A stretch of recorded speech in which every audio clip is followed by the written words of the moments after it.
आज ही Doubtnut app download करें। Doubtnut पर होगा अब आपके सभी मैथ्स, केमिस्ट्री, फिजिक्स और बायोलॉजी डाउट्स का सफाया। बस अपने क्वेश्चन की फोटो खींचो, उसे क्रॉप करो और तुरंत वीडियो सोल्यूशन पाओ। Download now. क्वेश्चन में हमसे पूछा गया है कि अगर हम एक मॉलिक्यूल ऑफ ग्लूकोज को ऑक्सीडाइज करते हैं, ऑक्सीडेशन करते हैं उसकी एरोबिक रेस्पिरेशन के दौरान, तो वो क्या बनाएगा। तो देखिए यहाँ पर हम बात कर लेते हैं हमारे रेस्पिरेटरी बैलेंस शीट की, यानी कि हमारे जो रेस्पिरेशन हो रहा है उसमें हमारा कौन कौन से प्रोसेस में क्या क्या बन रहा है। तो यहाँ पर हम बात कर लेते हैं सबसे पहले एरोबिक रेस्पिरेशन की। तो सबसे पहला प्रोसेस होता है ग्लाइकोलिसिस। इसमें क्या होता है, ग्लूकोज जो कि एक 6 कार्बन मॉलिक्यूल है वो टूटकर बनाएगा दो पायरुवेट के मॉलिक्यूल्स। ये पायरुवेट होता है 3 कार्बन मॉलिक्यूल। अब ये पायरुवेट जो है ये हमारा एसिटाइल कोएंजाइम ए बनाएगा सबसे पहले, और ये होता है 2 कार्बन मॉलिक्यूल। तो एक कार्बन कम हो रहा है यहाँ, तो यहाँ पर हम कार्बन डाइऑक्साइड के सहारे एक कार्बन एटम कम कर देंगे। ये होती है डीकार्बोक्सिलेशन रिएक्शन। अब यहाँ तक की बात कर लें अगर, तो ग्लूकोज से पायरुवेट बनने में ग्लाइकोलिसिस का जो प्रोसेस है, यहाँ पर हमारे पास नेट गेन जो होता है एटीपी का वो है 2 एटीपी। तो 2 एटीपी हमारे ग्लाइकोलिसिस में बन रहे हैं। नेट गेन 2 क्यों, क्योंकि 2 एटीपी हमारे ग्लाइकोलिसिस में कंज्यूम होते हैं और 4 एटीपी बनते हैं। तो 4 माइनस 2 कितने हो गए, 2 एटीपी। तो यहाँ हम लिख देते हैं ग्लाइकोलिसिस में हमारे 2 एटीपी नेट गेन हो रहा है। और इसके अलावा क्या बनता है, इसके दौरान हमारा जो NAD है वो हमारा कन्वर्ट होता है, रिड्यूस होता है NADH में, निकोटिनामाइड एडेनिन डाइन्यूक्लियोटाइड की रिड्यूस फॉर्म में। तो यहाँ पर क्योंकि ग्लूकोज टूटकर 2 पायरुवेट बना रहा है, तो 2 ही NAD यहाँ पर रिड्यूस होंगे और 2 NADH बना देंगे। तो यहाँ हम लिख देंगे हमारे पास 2 NADH बनते हैं। अब हम बात करें आगे इस लिंक रिएक्शन की, यानी कि ये जो है हमारी रिएक्शन, ये हमारे पायरुवेट को बना रही है एसिटाइल कोएंजाइम में, और एसिटाइल कोएंजाइम ए एंटर करता है हमारे क्रेब्स साइकिल में। तो ये हमारी हो जाती है एक लिंक रिएक्शन। ये हमारे ग्लाइकोलिसिस को क्रेब्स साइकिल से लिंक कर रहा है। अब क्योंकि यहाँ पर डीकार्बोक्सिलेशन हो गया है, इसके अलावा यहाँ पर और क्या हो रहा है, यहाँ पर एक NAD रिड्यूस होकर NADH बना रहा है। यहाँ पर हम एक पायरुवेट की बात कर रहे हैं, तो 2 पायरुवेट के लिए हम यहाँ पर 2 से मल्टीप्लाई कर देंगे। तो यहाँ पर हमारे लिंक रिएक्शन के लिए क्या हो गया, लिंक रिएक्शन के लिए यहाँ पर 2 NADH बन गए। अब हम बात कर लें आगे क्रेब्स साइकिल की। तो क्रेब्स साइकिल में 3 ऐसे स्टेप होते हैं जहाँ पर NAD कन्वर्ट होता है, यानी कि रिड्यूस होता है NADH में। तो यहाँ हम 3 से मल्टीप्लाई कर देंगे।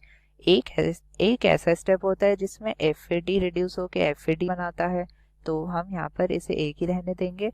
और यहाँ पर सक्सिनाइल कोएंजाइम ए जब सक्सिनेट बनाता है तो सबस्ट्रेट लेवल फॉस्फोराइलेशन के थ्रू एक GDP यानी कि गुआनोसिन डाइफॉस्फेट प्लस एक इनऑर्गेनिक फॉस्फेट क्या बना देता है, एक GTP बनाता है। और क्रेब्स साइकिल होती है हमारे एक पायरुवेट के लिए।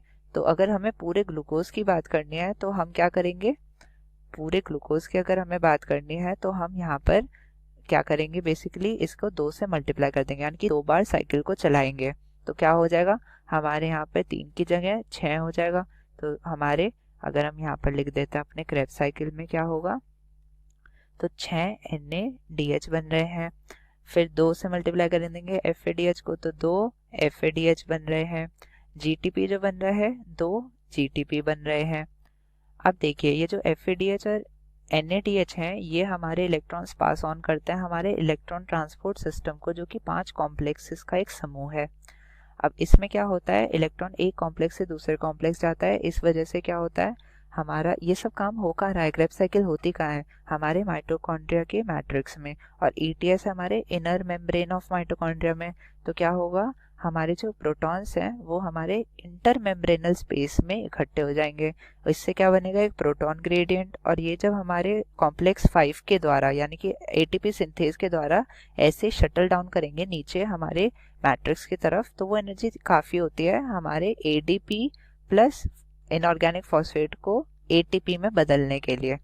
तो एक NADH हमारा क्या बनाता है, 3 ATP बनाने की एनर्जी रखता है।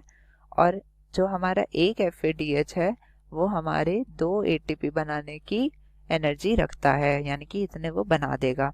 तो यहाँ हम मल्टीप्लाई कर देंगे इस कन्वर्जन फैक्टर से, तो 2 NADH कितने हो गए, 3 × 2 6, तो 6 यहाँ पर ATP बन गए।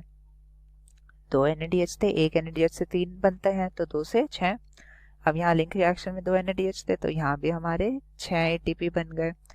अब यहाँ पर क्रेब्स साइकिल में 6 NADH थे, तो यहाँ पर कितने बन जाएंगे, यहाँ पर हमारे बन जाएंगे 18 ATP, यहाँ पर बन जाएंगे 6 ATP, फिर यहाँ पर 6 नहीं, यहाँ पर 4 ATP बनेंगे, क्योंकि एक FADH 2 ATP बनाता है, तो 2 4 ATP बनाएगा।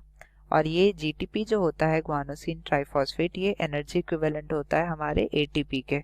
तो टोटल अगर हम यहाँ करेंगे तो टोटल क्या हुआ, 2 + 6 + 6 + 18 + 4 + 2 यानी कि 38 ATP। तो ये 38 ATP हमारा यहाँ आंसर बनता है, और वो है ऑप्शन हमारा D। तो D आंसर हमारा करेक्ट है। Thank you. क्लास 6 से 12 से लेके नीट, IIT, JEE मेंस और एडवांस के लेवल तक 10 मिलियन से ज्यादा स्टूडेंट्स का भरोसा। आज ही डाउनलोड करें डाउटनेट ऐप या व्हाट्सएप कीजिए अपने डाउट्स 8400 400 400 पर।